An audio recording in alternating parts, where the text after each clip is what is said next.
Hello अस्सलाम वालेकुम student. Exercise हमारी आज स्टार्ट होगी 1.5। यूनिट नंबर 1 चल रहा है, क्लास 9। एक्सरसाइज हमारी आज स्टार्ट करूँगी 1.5। क्वेश्चन नंबर 1 है हमारा। क्वेश्चन हमारे क्या है, find the determinate of the following matrix. आज हम जो है वो डिटर्मिनेट फाइंड करेंगे कि हमारे पास ए मैट्रिक्स दिया हुआ है, इसका हमें डिटर्मिनेट फाइंड करना है। ठीक है, तो डिटर्मिनेट कैसे फाइंड करते हैं, हमारे 2/2 की मैट्रिक्स है, इसका डिटर्मिनेट फाइंड करना है। ठीक है, डिटर्मिनेट का आपके पास निशान कैसे होता है, यानी जैसे ए मैट्रिक्स है ना, इसका डिटर्मिनेट का निशान ऐसे होता है। ठीक है, तो हमने ये इस तरह बनाना है, -1 2 1 0।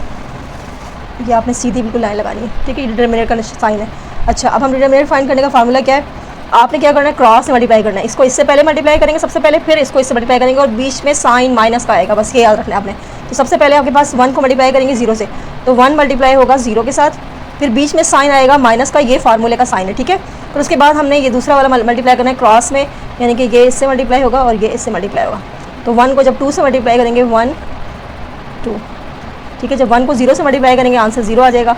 ठीक है, यहाँ पर देखें 2 को 1 से करेंगे 2 1 2 और बीच में साइन माइनस का आएगा, तो हमारा यहाँ पे आंसर क्या आएगा, -2। तो ए डिटर्मिनेट हमारा आंसर क्या आया, -2। नेक्स्ट क्वेश्चन है हमारे पास बी जो मैट्रिक्स है वो हमें दिया हुआ है, इसका डिटर्मिनेट फाइंड करना है हमने। तो बी हमारे पास है, बी मैट्रिक्स जो है 1 2 3 -2, इसको भी डिटर्मिनेट फाइंड करना है हमने। तो सबसे पहले हम इसको सिंबल, डिटर्मिनेट का सिंबल बना के लिखते हैं इसको। तो ये होता है डिटर्मिनेट का साइन, यहाँ पर भी ऐसे साइन लगाएंगे 1 2 3 -2। ठीक है, अब हमने फाइंड करना है, इसको इससे मल्टीप्लाई करना है, 1 को 2 से -2, बीच में साइन आएगा माइनस का, ये फार्मूले का साइन है, और 3 को 2 से मल्टीप्लाई करेंगे। तो 1 को 2 से मल्टीप्लाई करेंगे, 2 1 2 प्लस माइनस, या माइनस का साइन आएगा। ठीक है, 3 2 6 और ये दोनों प्लस के साइन है, तो प्लस माइनस ये भी माइनस का हो जाएगा। दोनों पे साइन माइनस का है तो 6 माइनस माइनस प्लस होता है, प्लस करते हैं लेकिन साइन माइनस का आता है। तो 6 में 2 प्लस करेंगे तो 8। तो हमारे पास बी डिटर्मिनेट क्या आ गया, 8। तो आपको यकीनन समझ आ गया होगा कि डिटर्मिनेट कैसे फाइंड किया जाता है। तो आपके पास क्वेश्चन ये लिखा है कि find the determinate of the following matrix. आपके पास मैट्रिक्स दिए हुए कुछ, अब सी मैट्रिक्स का डिटर्मिनेट इसी तरह फाइंड करेंगे जैसे मैंने ए बी का फाइंड किया है, फिर डी का डिटर्मिनेट ऐसे ही फाइंड करेंगे जैसे मैंने ए और बी का फाइंड किया है। नेक्स्ट हमारे पास है क्वेश्चन नंबर 2। क्वेश्चन नंबर 2 में देखें, क्वेश्चन नंबर 2 में हमारे पास क्या फाइंड करने के लिए कहा है, find which of the following matrix are singular और नॉन सिंगुलर। तो सबसे पहले हम ये समझ लेते हैं कि सिंगुलर और नॉन सिंगुलर मैट्रिक्स जो है वो किसे कहते हैं। क्वेश्चन नंबर 2 जो है वो हमें जो है वो फाइंड करना है कि सिंगुलर मैट्रिक्स कौन सा होता है, नॉन सिंगुलर मैट्रिक्स कौन सा होता है। तो सबसे पहले हम इसको समझना जरूरी है कि सिंगुलर और नॉन सिंगुलर मैट्रिक्स किसे कहते हैं। तो यहाँ देखें पेज नंबर आपके पास 21 है, यहाँ पे हमारे पास लिखा है सिंगुलर और नॉन सिंगुलर मैट्रिक्स के बारे में। तो स्क्वायर वैसा स्क्वायर मैट्रिक्स जैसे है, कोई भी स्क्वायर मैट्रिक्स है, इसका सिंगुलर मैट्रिक्स।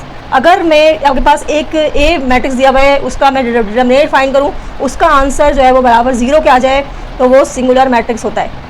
जैसे हमने क्वेश्चन नंबर 1 में डिटर्मिनेट फाइंड किया है ना, अगर मैं किसी मैट्रिक्स का डिटर्मिनेट फाइंड करूँगी स्क्वायर मैट्रिक्स का, तो हमारे पास अगर आंसर जो है वो 0 आ जाए तो वो सिंगुलर मैट्रिक्स होता है।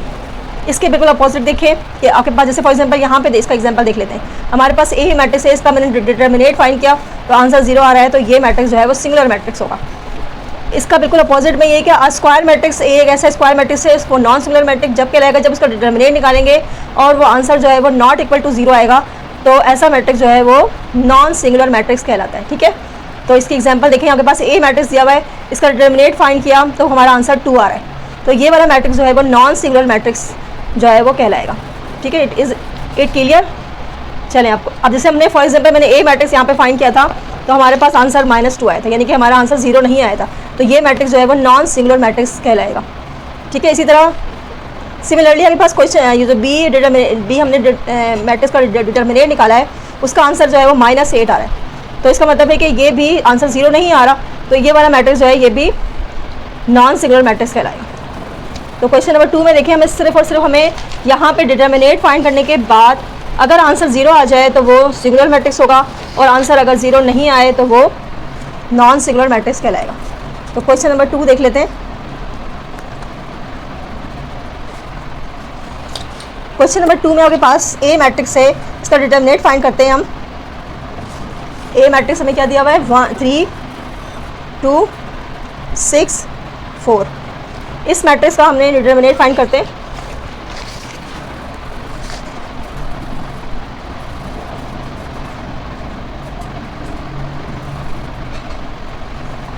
ठीक है, 3 को 4 से मल्टीप्लाई 3 4 12 आ जाएगा, बीच में साइन माइनस का आएगा, यहाँ पे कोई भी साइन माइनस का नहीं तो ठीक है, तो सारे पॉजिटिव साइन 3 4 12, ये साइन जो है वो फार्मूले का साइन होता है 6 2 12।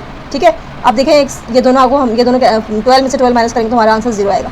तो ये वाला मैट्रिक्स जो है ए मैट्रिक्स जो है ये हमारा कौन सा मैट्रिक्स कहलाएगा जी, सिंगुलर मैट्रिक्स।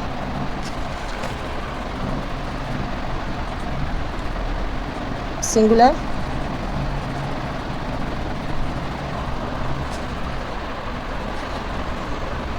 तो ये ए मैट्रिक्स जो है वो हमारे पास क्या है, ए मैट्रिक्स जो है सिंगुलर मैट्रिक्स है हमारे,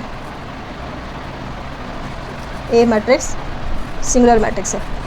अच्छा, बी नेक्स्ट हमारे पास जो है वो है बी मैट्रिक्स 4 3 1 2। इसका भी हमने डिटरमिनेंट फाइंड करना है, तो पहले लिख लेते हैं इसको। ये डिटरमिनेंट का सिंबल है। ठीक है, 4 2 8, साइन बीच में माइनस का आएगा, 3 1 3, 8 में से 3 माइनस करेंगे क्या आएगा 5। तो देखिए ये हमारा आंसर जो है वो 0 नहीं आया। इसका मतलब है कि ये मैट्रिक्स जो है बी मैट्रिक्स जो है वो नॉन सिंगुलर